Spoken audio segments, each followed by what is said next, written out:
And good afternoon, everybody. Thanks for joining us. I'm Tina Brock, and you are here during the holidays at Into the Absurd, a virtually existential dinner conversation, Saturdays at 5. And of course, it's Saturday at 5. Today's guest on the show is Dr. Stephen J. Peitzman. He is a professor of medicine at the Drexel College of Medicine. Thank you so much for joining us here today. And there you can see Steve is in the room with us. Welcome, welcome.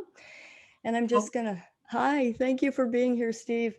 I'm just gonna encourage everybody who's come in on Zoom today to put your questions for Dr. Peitzman in the chat box for us today. If you're joining us on Facebook Live, welcome to you too. Over the next hour, we're gonna talk about the history of medicine. We're gonna talk about Dr. Peitzman's book, and we're gonna talk about teaching medical education in schools, which is how I got to know Steve many years ago. So welcome to Into the Absurd. Well, it's great to be here. And before we get started, just a couple of things to say. I've been a regular tuner in, if we can use that old radio term, to the show, and have enjoyed it very much.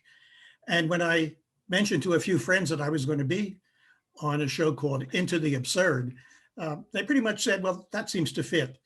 And then I had in mind, though, that most of them were wondering, well, it's December. Those folks who know the show and know Tina, it's December and she's probably run out of good ideas and has Steve on. But then this past week, in fact, Wednesday of this week, I got an email from Terry Gross. And I thought she was just fundraising to flip the Senate. But no, she's also interested in ham radio. And she knows how to spell it. And right. But I said, no, Tina is an old friend and she asked first. So here I am. And if I do well, what I hope for is maybe a small bit part in some future IRC reading at L'Etage, assuming it survives, which I hope it does. Or maybe even I could understudy for Bob in your next run of the chairs. Well, I think, Steve, you're bringing all of these ways and means in which we've got to know each other over the years. And, you know, as a medical educator, I met you, 20 some odd years ago as a standardized patient, which for our audience knows that's the old, the thing that you might have seen on a Seinfeld episode where Kramer is portraying a patient with a specific illness. And Dr. Peitzman is one of the early pioneers of medical education. So that's how we got to really know each other. And then we found out, right, Steve, that you know, it just always took such a great, I think, care and respect for the standardized patient folks that worked with you and was helping us guide us through that medical education process. And then I came to find out that you made it out into acting classes and were really some of the folks who were standardized patients working for us at ECF or working for you at ECFMG. You managed to study with them and then found your way on to amateur stages locally. So we have a lot of, and I have wanted to get you on the stage at the IRC for many years. So I definitely want to talk to you about your experiences on your very funny story that you told me about your debut. But I want to, if we can, jump back to your book, A New and Untried Course, which is the history of the medical Women's Medical College and the Medical College of Pennsylvania. And it's the 20th anniversary, or was in 2020.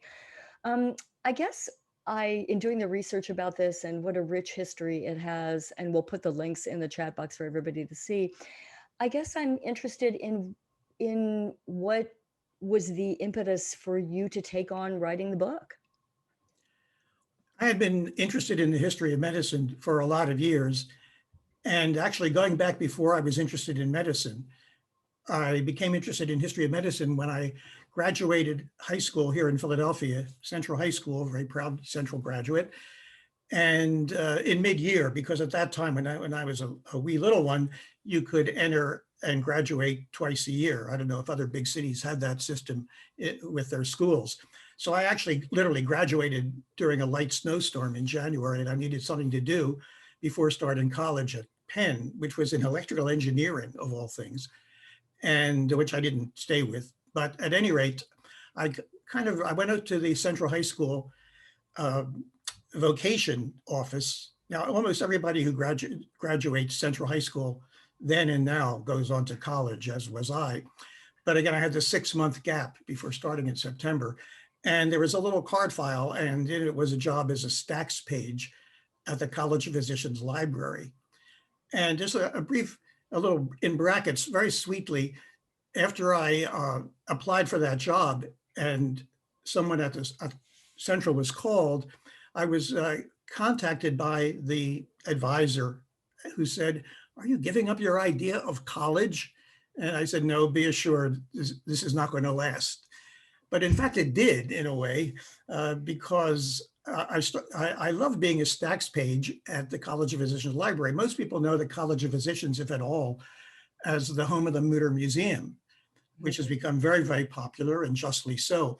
But what most people don't know is upstairs is one of the world's most complete and most magnificent medical libraries, now a medical historical library. So I was immersed in books, and I don't know if everybody knows what a stacks page is anymore, but That was my question. right, what is it? You would think a lot of pages in the stacks, but it's in a research library. This is to this day, everything you think is digitized, it's not. Only a few percent of virtually any big archival collection is digitized, maybe more than it was 10 years ago. But at a research library, you're not wandering around the stacks picking up the 1837 issue of the American Journal of Homeopathy. You fill out little green slips. Well, they don't have to be green, but that was my experience. And then the person at the desk rings a buzzer, and Central High School. Oh, okay, a link to Central High School. And then you have a handful of these, and you go into the stacks and you pull them out. Now, this was not all history. I'm talking about, this is 1960s, 1970s, before the internet, before digitization. The College of Physicians Library was the backup library for all the medical schools and hospitals in the tri-state area and beyond. And at one time received over 3,000 medical journals. But and after a while, you came to know whether a journal requested was one we had or didn't have. It was remarkable. And there was other young people like myself in there transiently, a few who were just there for a long time, kind of interesting folks. And I just always loved libraries. Anyway, so I became interested in history of medicine partly there. Then eventually I switched to medical career. I went to Temple Medical School. I became a very good friend of the professor of internal medicine there, who also taught history of medicine. At one time, you were expected to know something about the history of medicine, and most medical schools had a 1 hour a week lecture. Then later on, when I decided on internal medicine, I chose to do my internship residency at Medical College of Pennsylvania. Now, this was 1971 when I graduated medical school. And it was the continuation, recently coeducational in the direction of admitting men for the first time to the medical school classes, the continuation of the Women's Medical College. And there were reasons why I decided to stay in Philadelphia. My dad was ill, and I wasn't not much given to moving anyway. So I became increasingly just, I did medicine. I went into nephrology, and I did that quite well, I think, but I became more and more just attracted to the history of medicine through a variety of other sources. And then when the leaders of the Medical College of Pennsylvania, which had come under an organization out of Pittsburgh that we don't need to talk about, it went bankrupt and had a psychopathic leader who assured that would happen.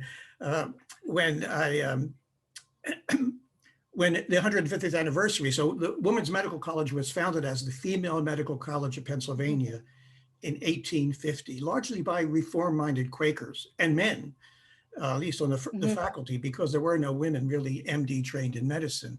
And as it graduated women, it was only a 2-year program, then the brighter women, were huge. They were all bright, actually, and very remarkable women, young women.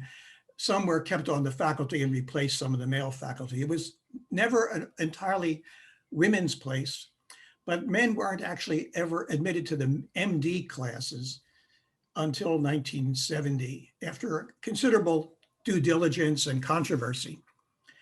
So at that time, as preparations were being made to mark the 150th anniversary, the leaders from the parent corporation, but some really good folks, not the ones who brought us into so many missteps, they wanted a new book. There had been a history in 1950, but it wasn't terribly great. And I so I was on the committee to choose the authors. We had merged with Hahnemann Medical College. We had been caused to merge, and there was to be a new history of Hahnemann as well, all to the good. And when that was about, I was asked to be, because I was sort of the house historian of medicine, although I never did a master's or a PhD, but I hung out with them a lot. And I didn't propose myself at first. I proposed a woman named Gina Moran Sanchez, who had written a really pioneering book on the broader entry of women into medicine called Sympathy and Science. That's Gina Sanchez. But then she was off to other interests. And then I decided I could probably do this pretty well myself. I had already published a few short pieces about particular women.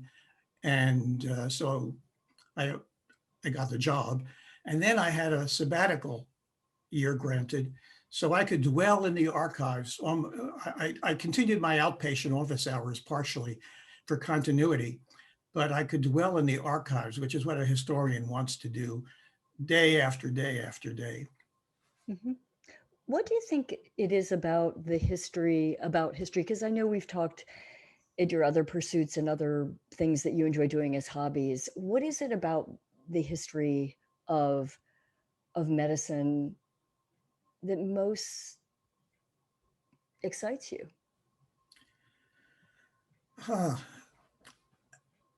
Well, I'm not sure most excites me, but something I think has been really beneficial that I wasn't expecting. I should go back a little bit and say history of medicine, at least in the United States and other places as well, early on was written by doctors as kind of a hobby pursuit. And some of it was quite good in a storytelling narrative way, but it really didn't keep up with the trends in history, which was much more context, social context, the culture of the times, not just, say, for medicine, who were the great doctors and who discovered penicillin, but a lot of medical individuals writing that history in the earlier times were kind of limited. And again, I never did formal study, but in Philadelphia, there is an excellent Department of History and Sociology of Science at Penn, which has always been strong in history of medicine within that. And there, and also paging 800,000 books for him, I became familiar with, who's someone now emeritus, but the kind of the dean of historians of medicine in America, Charles Rosenberg, who actually led that change, the social history, the more interesting cultural associations, not just the stories, but, is it purely an accident that penicillin was discovered when it was? And what about the story, not just of its discovery, but who was going to get to manufacture it and who was going to receive it first? So that's filling in those parts is fascinating. The other thing was I discovered was that from the point of view of history of medicine, once I started getting into it, I felt the need, as anybody would, who's not really that well schooled in history at that point, or at least the opportunity to look out from history of medicine to other areas. So when I became interested in the history of women in medicine, because I was working at the former Women's Medical College, it led me to read the history of women. Of course, I would have had to do a decent book. And in some of my recent, as we talked about, one of my other interests now is historic preservation. And in working on a history of a small Sunday school chapel with my great friend and companion, Nancy Pontone, I became interested in the history of Sunday schools. I'm Jewish. I'd never been to we had Hebrew school, kind of equivalent.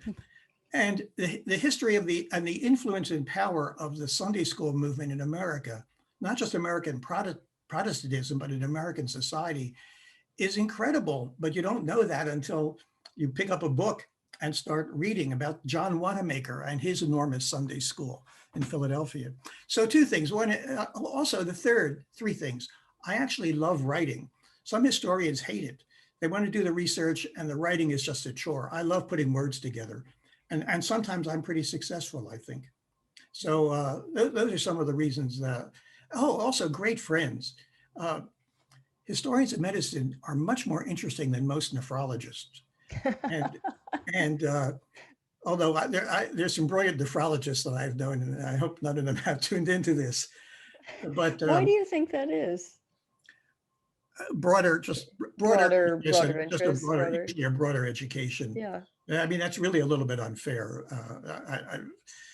Some of my best friends have been nephrologists, but do you think there's something that is there a unifying characteristic that you would say that would define people that would go into nephrology? That was going to be my next question, is like, why did you decide nephrology? And well, I can answer that as almost a set piece because I get asked that a lot. And by the way, I don't do it anymore. My only actual hands-on clinical work it's kind of volunteer. It's partly job, partly volunteer, but I attend at a free night clinic at a Salvation Army drug and alcohol rehabilitation program with medical students. It's a student-run clinic. Many medical schools have such a thing these days. And I think it's one of the best things I've done, and I've been doing that for over 25 years. In a small way, I and another physician friend helped several women's med or MCP med students found it. But anyway, nephrology, yeah, I'm still linked. I just don't do it actively, but well, when I decided to leave electrical engineering and later at college decided to go to medical school, I took the biology survey and the kidney was taught by a really very live-minded individual. The kidneys, for all the lack of respect they get, are actually fascinating organs that do amazing amounts of sophisticated chemistry to keep your blood sodium concentration just right and to get rid of as much phosphate as you need to every day, at least when things are going well, when there's no disease or disorder. And then, as often happens in terms of choosing a subspecialty, at Temple, there was a new faculty member because nephrology in 1960s, 70s was still a relatively new area. There were people physicians and others interested in the kidney, but as a congealed or established specialty with the markers of a specialty, which is another very interesting thing to study historically. Nephrology was relatively new. It was kind of a battle over whether it should be renology or nephrology, which renology was cast off because it mixes Latin and Greek, as it turns out. But anyway, there was just a very charismatic teacher of that. So I've been kind of I came into medical school really interested in the kidney and the ear of all that. And they share actually some important physiological common mechanisms relating to electrolyte transport. So I might have gone into ENT, but I do like fixing things with my hands, but I didn't think I'd be that great a surgeon. So now nephrology does have a mystique. If you talk to medical students, ask them about nephrology, and they will say, "Oh, those are the smartest." I'm not being very modest here, but we have two sayings in nephrology. One is, the dumbest kidney is smarter than the smartest brain. And the thing is, the only thing smarter than a kidney is a nephrologist. I didn't make those up, and I don't share them. That's your stand-up show when we get back onto the stage. Right. What was the jump from electrical engineering? What was the jump out of electrical engineering about? Just you became more fascinated with the body, or? No, I became unfascinated with engineering. And very briefly, you mentioned ham radio, and you spelled it with two M's, by the way. Wait, okay, do you know that okay. So as I was doing ham radio research this morning, I realized, oh Lord, I spelled it wrong. So I went back and corrected the, but right. Thanks for pointing that out. I'm so sorry.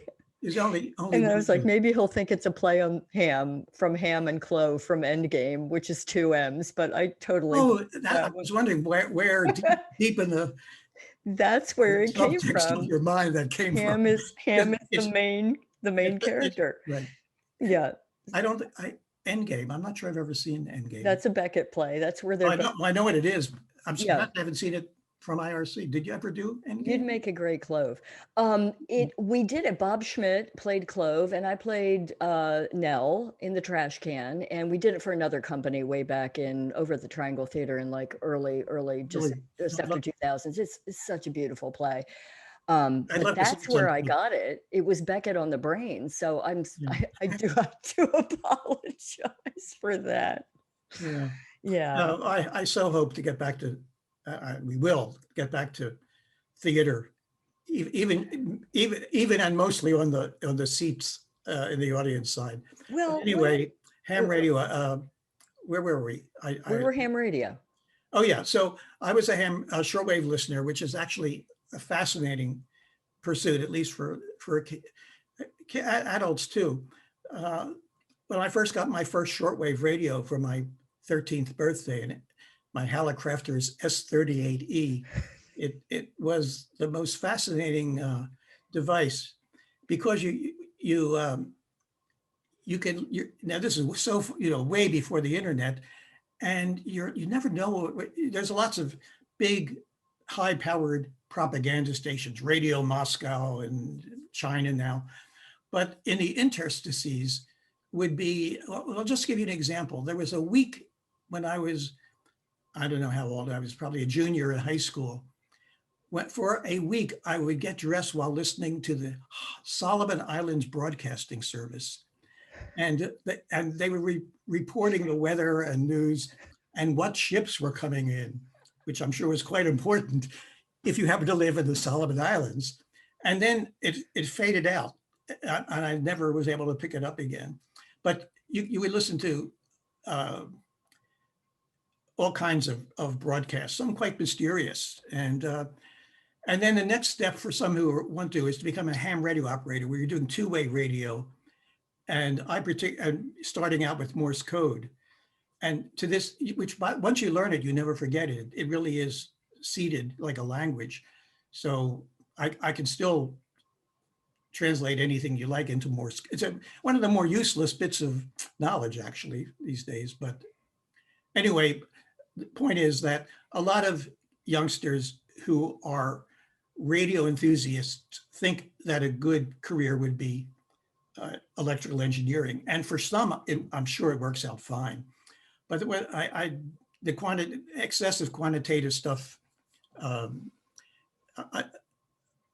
when I gave up engineering, and I was kind of in a mid phase before doing some courses I needed to for medical school, I was in this luxurious position of signing up for whatever courses I wanted to, more Spanish literature, and a great, I majored in something like a hybrid of physiology, psychology.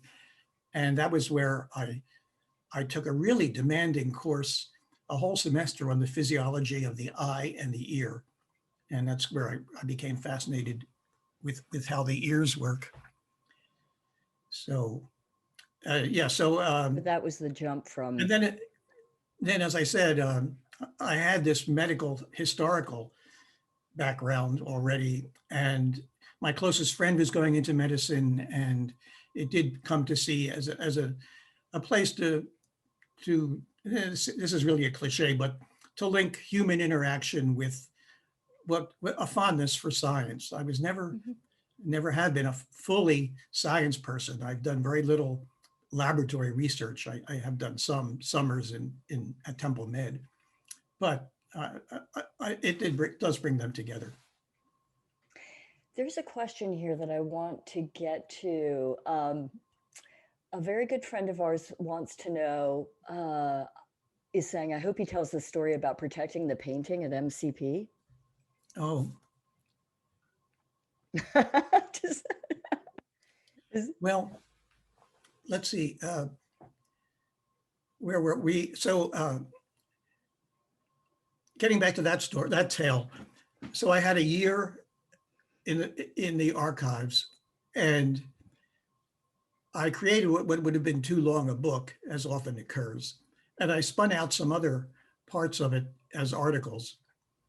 And even after the year, I wasn't quite finished. So I was able to get an additional 3 months off, because when you're in academic medicine as a nephrologist or an internist, some months you're on service and some months you're not.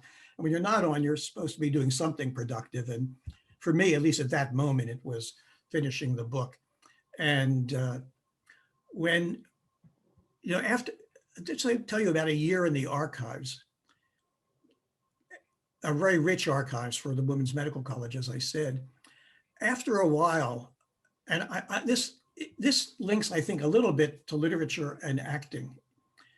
After a while, the figures, Anne Preston, one of the first woman dean who was an early graduate, Frances Emily White, who was one of the early radical women in terms of her interest in Darwinian evolution and other things that some of the board members didn't even want fully explored.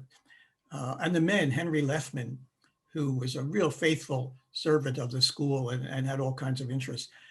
After a while, I came to think I actually knew these people.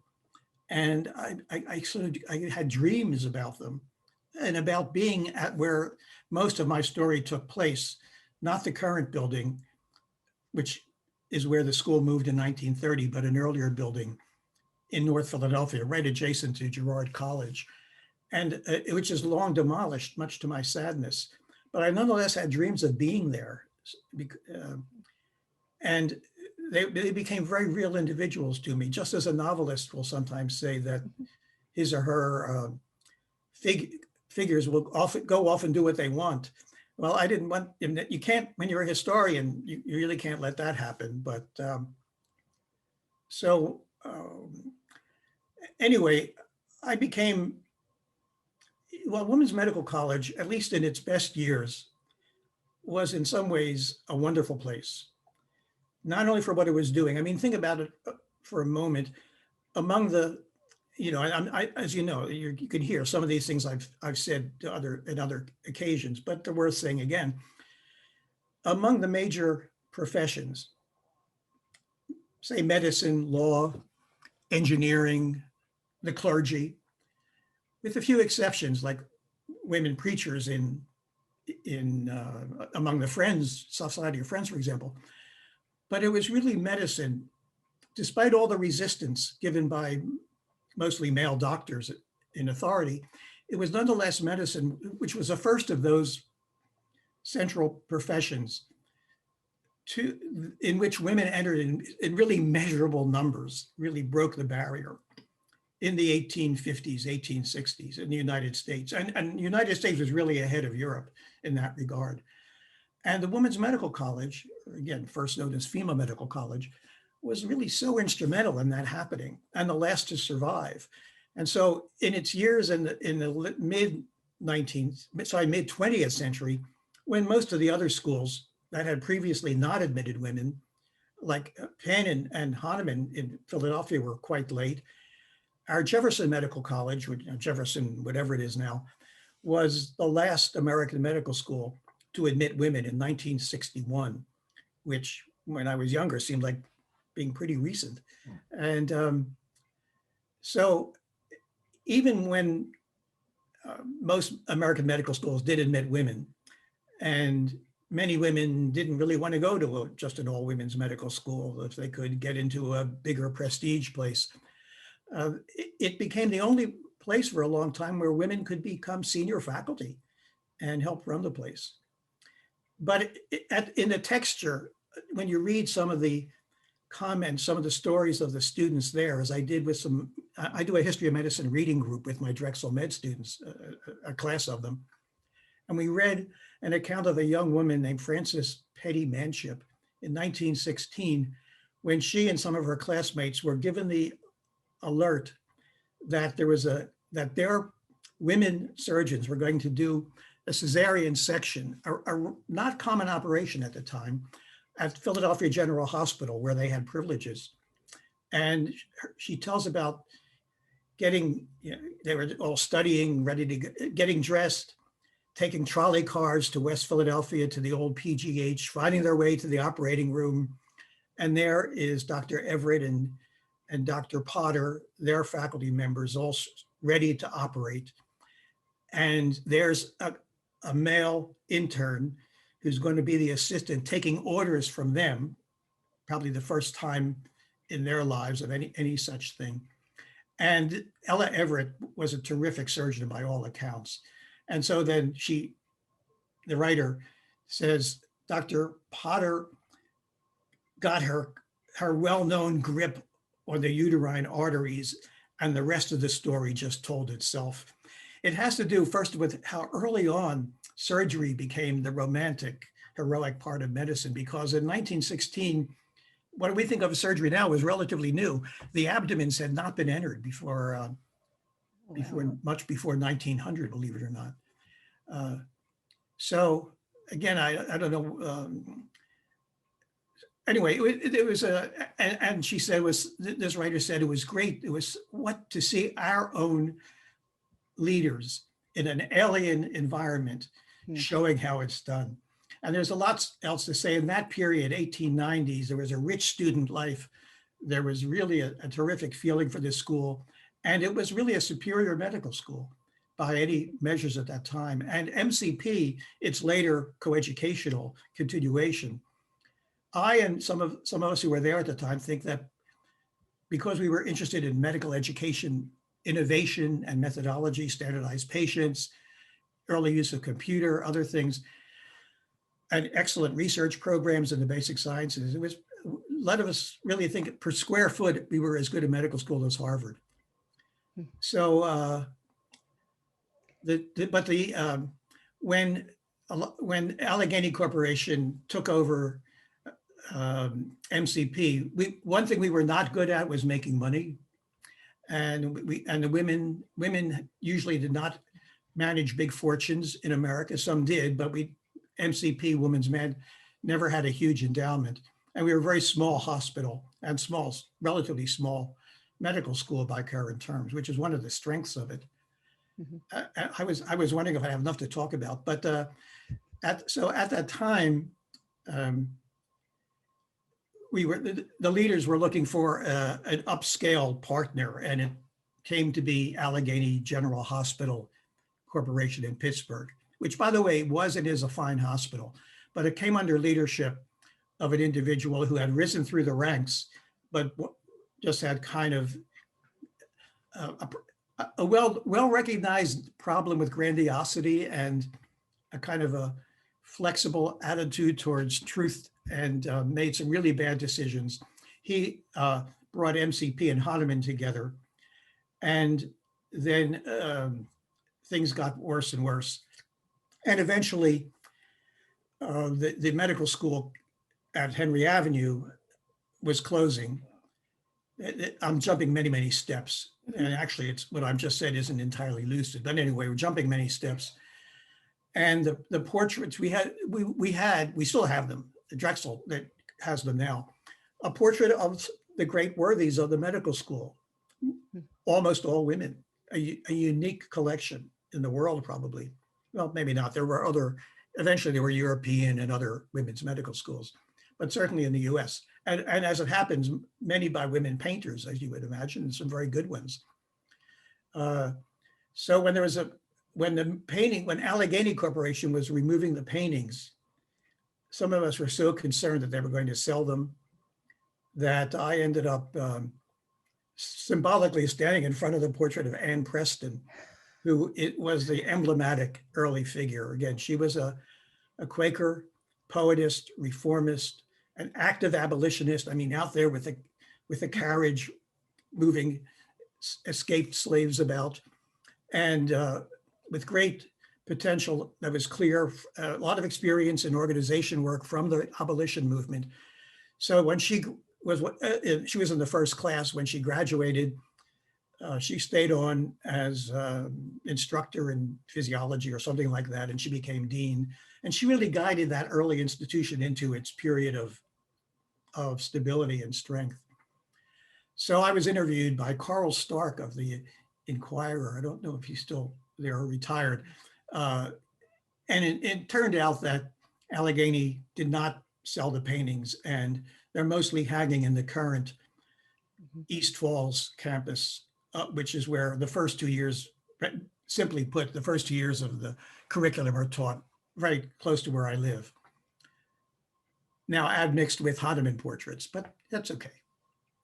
But you took a position in front of it to make sure that, a symbolic position to make sure that that it wasn't removed. To make sure that there would be word, because the Inquirer at that time had excellent writers about medicine and medical education in Philadelphia, Josh Goldstein and Carl Stark, as I remember.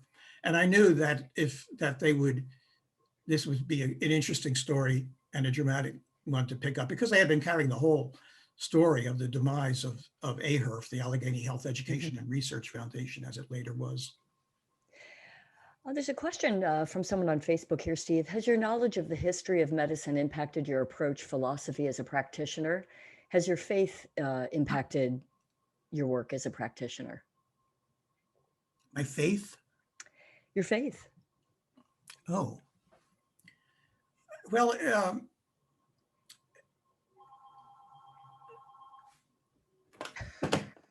those of us who, as I said, I'm pretty well recognized as a historian of medicine, at least in the US, and to some extent in Britain because of some of my work about Richard Bright, who was an early figure in understanding kidney disease and was British.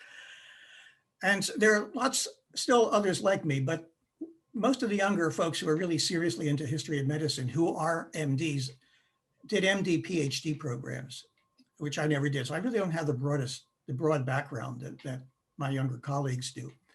But we all get along fine, and I'm well accepted within them. And one of the things we think about is, how do we promote and sustain something we just have a love of, history of medicine, in medical schools? You know, how do we convince deans that it's something useful to know? And we have our ways of making those arguments. I'm not going to run through them, but one is that simply standing back and looking at what you're doing, whether it's theater or business, even, or medicine, standing back in some way and saying, what's going on there? What could be better, or what's curious about it? That's great. And it could be from sociology, it can be from literature, can be using narrative like Rita Sharon, who you mentioned before the show began. So that's something. But we also talk about how there are lessons in history, both clinical lessons. I have to say that with the pandemic, I may be the only pretty well recognized historian of medicine who was not approached by the media to talk about the influenza pandemic in 1918. So I went on and did my own talk on Zoom talk for the East Falls Historical Society on the yellow fever epidemic of 1793. But these do teach lessons about preparedness, about responses. I also say that one reason nobody asked me in Philadelphia was there's some terrific people at Penn who know a lot more about epidemics and the social responses to epidemics than I happen to. So, but yeah, I think my knowledge of history makes me much more, has coupled with an interest in relying on basics. It's not that I don't. Nephrologists use a ton of laboratory work. It's because a lot of it is chemistry, body chemistry gone awry. But I've always been attuned to the idea of going as far as you can by learning the patient's story and physical examination. And physical examination, sadly, is a dying art. And the move to teleclinic hasn't helped that at all. So my history background kind of supports and links with that in a way. On a day-to-day basis, maybe some degree of humility. I mean, one thing in knowing history of medicine is that you know that truth in any field is mutable. And we think we have better ways of knowing the truth now, but it's still just posited. Even in history, and I was talking, I once said to you that I don't have much literary imagination. I've never written even a short story that anybody would want to read. And yet, I think about it, writing history is not very far from that. You think you're writing history, and then somebody shows you a letter from their archives and tells you that something you just wrote was fiction, that you got it wrong. Not that fiction is wrong, but that you just wrote some fiction. You constructed an idea and an explanation that some other document clearly refutes. Oops, well, that happens.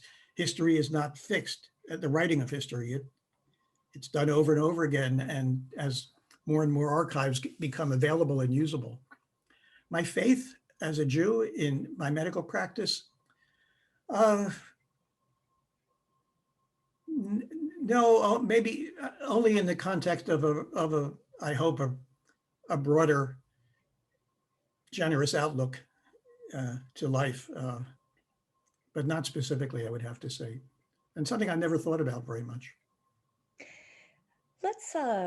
Let's jump. I want to make sure we get in, which to me is a really rich part of knowing you, Steve, the work that started at ECFMG and your work with medical education and standardized patients. And that's where I think many people that are listening today who are both standardized patients and also working in that very area as well.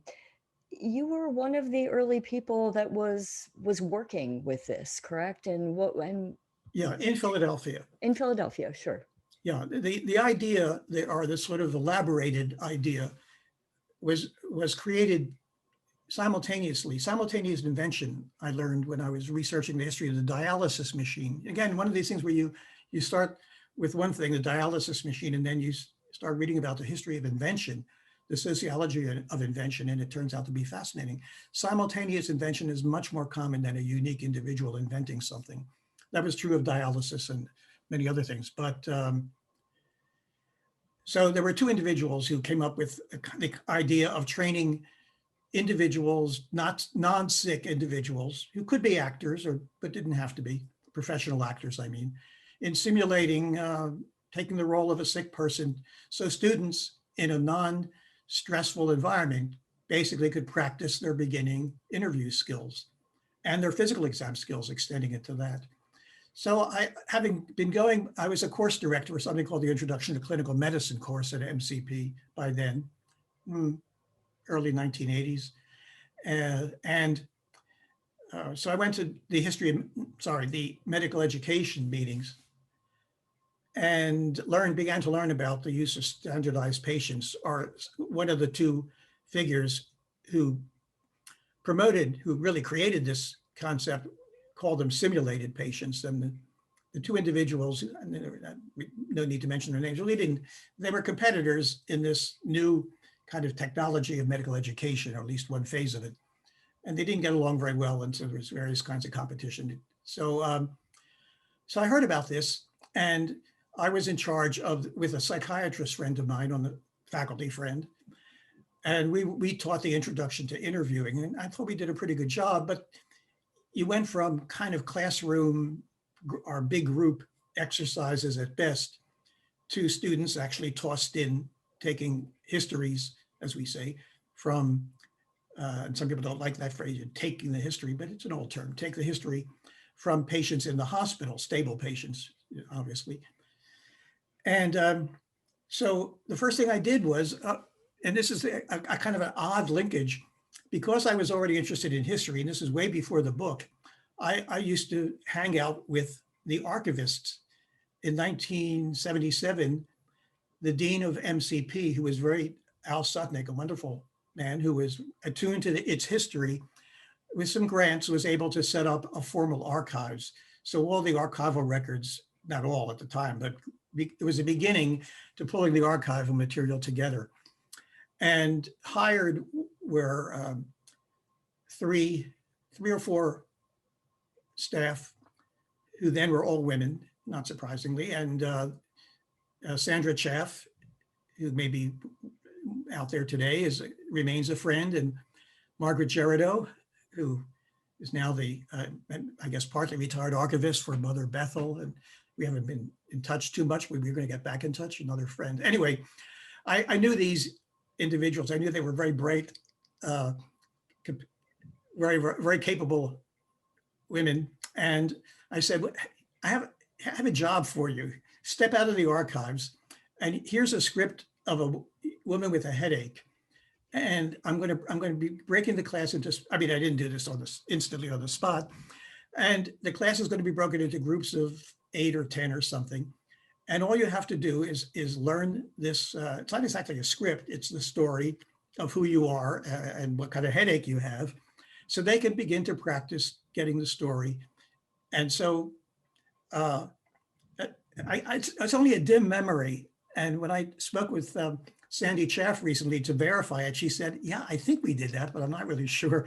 So I may have dreamed, but anyway, I think it was real. And that was the beginning. And then from there, getting some other faculty interested in getting some funding, we started what was among the city medical schools, the first standardized patient program, which requires also at some point building a kind of a laboratory to do it, a kind of simulated exam rooms with one-way mirrors and video and so forth. And then I didn't much like running things. So eventually I was still a major trainer at MCP, but somebody else who was interested was more the administrator and shared the training with me.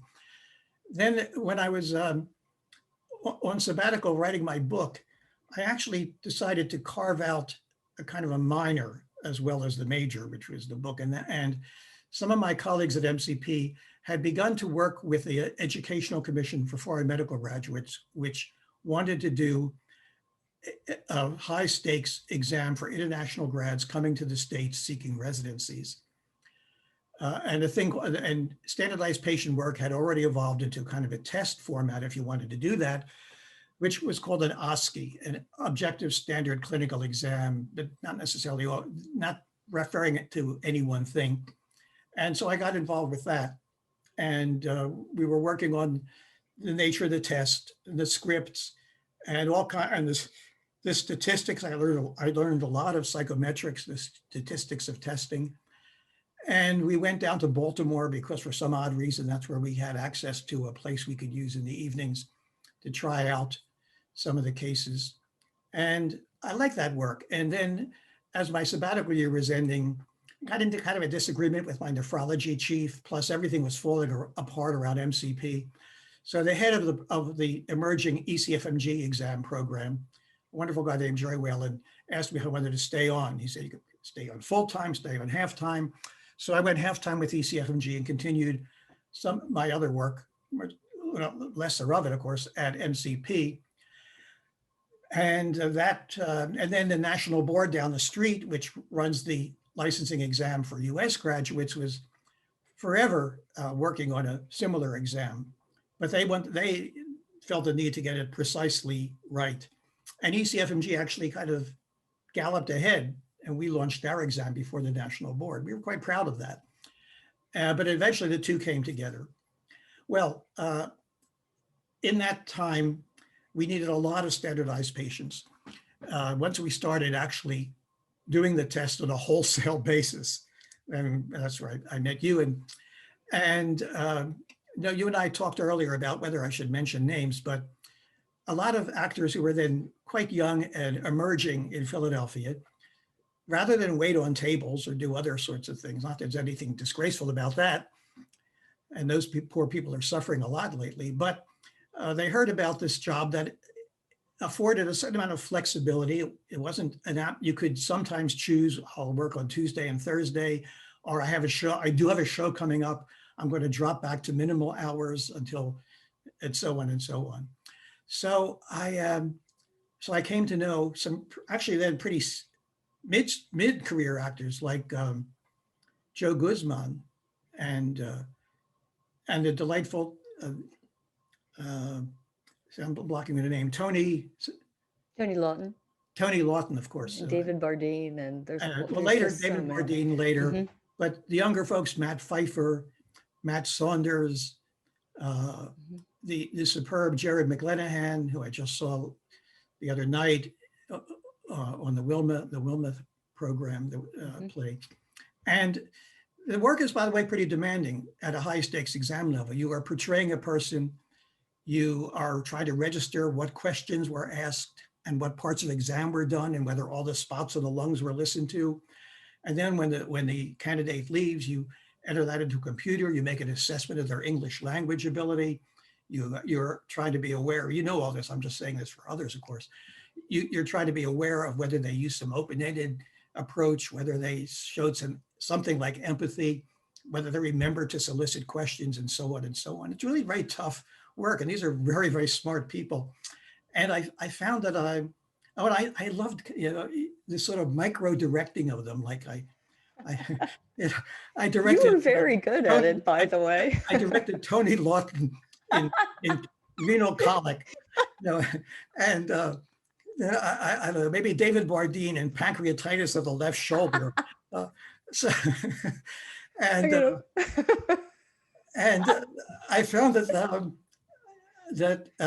these folks, they liked me. We got along very well. And Well, it's so clear that you have such a respect for how hard it is. I mean, you just laid out, it is quite a difficult set of things that you got to come up with there, and you got to do it the same way every time, Yeah. I mean, that's the thing. It's not just like, well, I think I'll do a little bit more dramatic pancreatitis this time. Yeah, Not gonna happen, because it's like, eventually there were five centers around the country. So you not only had to do it within the Philadelphia context, you had to kind of look like you pretty much weren't, as you were saying, going on in right, the Los Angeles pancreatitis has to look right? like that. Yeah, yeah, Exactly. absolutely. And acting, a little bit, if you had a bad morning for some other reasons and you were kind of down, then the candidate could think that the fatigue symptom was quite plausibly was depression, where it's Mhm. actually supposed to be endocarditis or some other thing.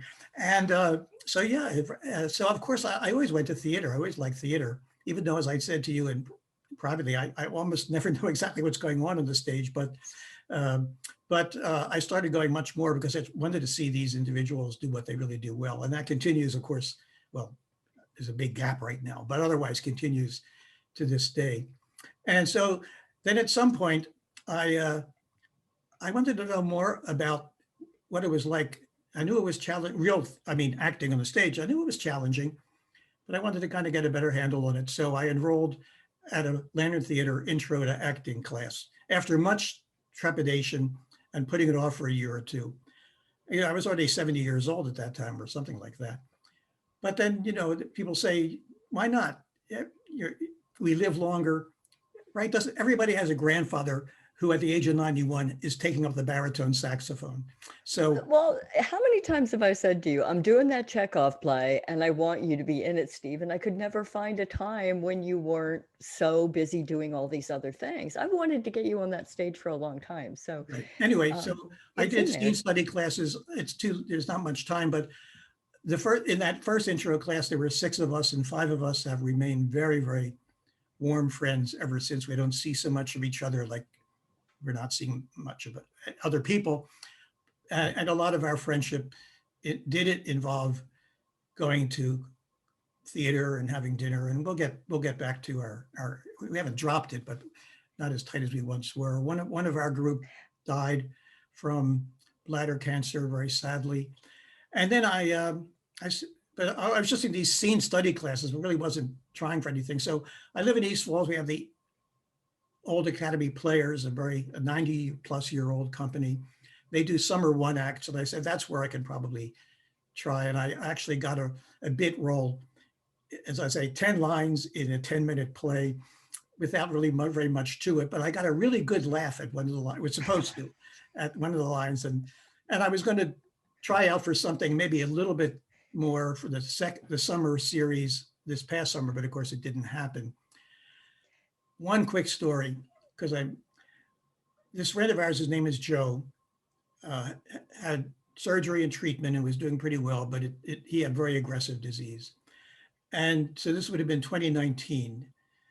I got this bit role, and one of the other 10-minute plays was lacking one guy in the 40-year age range. and they were held up. They couldn't do their rehearsals. It happened to involve a lot more people than mine. And I learned about this. I said, I have a friend who's not done acting on a stage. Well, neither have I until now, really. But we've done scene study classes together. He's done really nice work, and the faculty have said so. And he'll do whatever the director says. That he's that kind of guy. So the director for that play, Nolan said, "Sure, have him give me a call." So they got together, and he got this part. And I know he wanted. I didn't say he wanted to do something on stage. He was actually in a lot of pain during all the rehearsals, and he did, I think, a great job. And he didn't last too long after that. And just making that phone call, it was the easiest thing in the world to do. But I'm kind of happy with myself that I did what we call in Judaism a mitzvah, And I later learned that Joe was absolutely over the moon about this. He so enjoyed doing it. So that's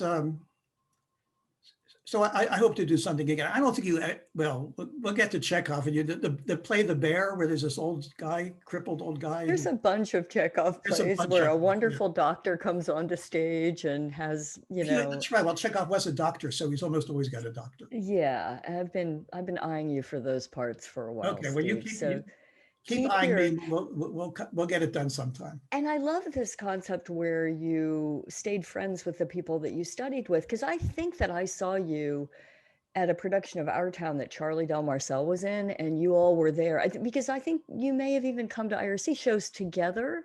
Like I remember seeing you out with your group. Yeah, we did. The teachers that we most became familiar with were the wonderful Mike Dees and the wonderful Charlie Del Marcel, and then later some Charlotte Northeast. So yeah, and we were very faithful to our teachers. We went to see their shows, and I should say Mike Dees remains a pretty good friend. And I haven't seen Charlie Del Marcel recently. Yeah, so we went way out to Hamilton, New Jersey to see Charlie in Our Town, and we always made a point as best we could to go together to see their shows, hang out and chat with them afterwards. Well, Steve, we have just a couple of minutes, and I do apologize to everybody. There's a lot of questions in the chat that I did not get to this afternoon. So maybe we'll have to do part 2 of Steve Peitzman, Dr. Steve Peitzman on Into the Absurd. And I just want to thank you for all over the years of the actors you've supported, of being such a good champion of how really challenging the job can be and how important it is for helping us to understand our role in it. That's a super important part of, as you say, coming into it every day and not letting whatever's on your mind. And you were just a great pioneer and practitioner for all of us. And I just want to thank you for all the work that you've done here in Philadelphia and for all you've done to keep the history of women in medicine alive. Well, thank you, Tina. And I still do some work in that area and still give talks every now and then. And not to make this a love fest, but I love the IRC. I valued you as a good friend over the years. And what occurred now is whenever we used to occasionally have lunch together, we could talk for 3 hours, but we did get back to work eventually. I do love one of our conversations recently, which is so much something that audience members have said. We were talking about the early days of the IRC, and you were like, why is everyone shouting the language all the time? Which got into a broader discussion of like absurdity and all of that. We've had some great conversations, Yeah, Steve, especially in tiny theaters. You're like, it was Studio 5, Tina. Really? Do they have to shout? To which we got into a now really I need it. interesting conversation about, yeah, well, the manipulation of sound in that space is so interesting. But Steve Peitzman, Dr. Steve Peitzman, thank you so much for your friendship and for all the work that you've done over the years. It's just been a pleasure to work with you and to know you. And thank you for being a big supporter of the IRC and Into the Absurd. And I really appreciate you taking time to be here today. Yeah, and thanks to Bob and Erica. Oh, they fly the ship. I Yeah, Erica behind the scenes, and I always enjoy Bob on stage too. I enjoy Bob on stage too. If we ever get back there, we'll be, Mhm. yeah, we look forward to seeing you in the audience, hopefully on the stage. Thank you, Steve. And thanks to all of you for being here this evening. I really appreciate it. We're going to continue a conversation about medicine next week. We're going to be talking about narrative medicine with Tony Ericetti and Ginny Durda, and they are going to be guiding us through some very practical exercises on the show. They're going to talk about what narrative medicine means for us as patients and physicians. And it's an exciting conversation that I hope you'll join us for. If you're not on the IRC's mailing list, head on over to the IRC's website and join up so you'll get an email every week knowing who's going to be on the show. We're going to be here Saturdays at 5. Well, we might change the time a little once we get back onto the stage, but we definitely want to continue these conversations with creators in the community. You're a huge part of keeping the IRC afloat and keeping these connections happening. So we thank you so much for being there. And from everybody here at the IRC, we just wish you a very safe and a very healthy week ahead. And we hope to see you next Saturday at 5 p.m. for a conversation about narrative medicine. Until then, be well.